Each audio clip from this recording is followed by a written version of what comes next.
Армысыздар, құрметті көрермен.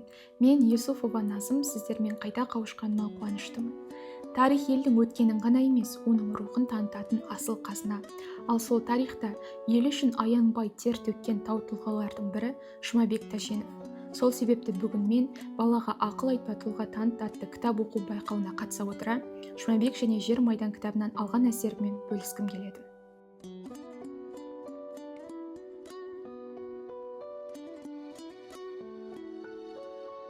Елдің жерін қорғау әр азаматтың ең үлкен борышы.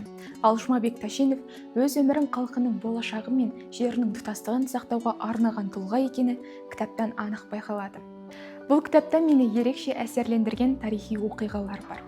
Біріншіден, Жұмабек Тәшенов Қазақстан облыстарын басқа елдің құрамына беруден сақтап қалады. Сол кезеңде Хрущев Қостанай, Павлодар, Көкшетау, Ақмола, Петропавл облыстарын біріктіріп Ресейге қосу, Шымкентті Өзбекстанға беру, Маңғыстауды Түркменстанға өткізу туралы адам ойына кірмес идеяларды ұсынды. Бірақ Жұмабек Тәшенов бұл іске батыл қарсы шығып, Қазақстанның бөлшектенуіне жол бермеді. Оның бұл әрекеті елдің тұтастығын сақтауға үлкен үлес болды. Екіншіден, бір кезеңде Қазақ әдебиеті газетін жабу туралы мәселе көтеріліп, қазақ тілі тек қана мал бағуға ғана жарамды деген қорлау пікірлер айтылған. Осындай қиын жағдайда да Жұмабек Тәшенов қазақ тілін қорғап, керісінше газетті жаптырмай, газет арқылы көптеген қазақ тіліндегі мақалалардың шығуына атсалысқан.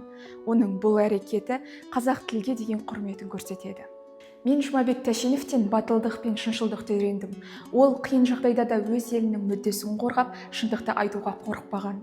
Кітаптағы оның бейнесінен біз де өз елімізді, тілімізді құрметтеп, әділдік үшін батыл болу керек екенімізді түсіндім.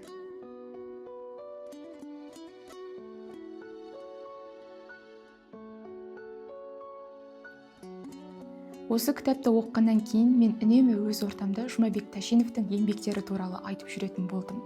Әркім өзіне ұнаған әсерлермен ой бөлісіп, Жұмабек Тәшеновтің тарихтағы рөлі туралы пікірін айтады. Осы бейнероликпен 3 кітаптан алған ойымды қорытындылағым келеді.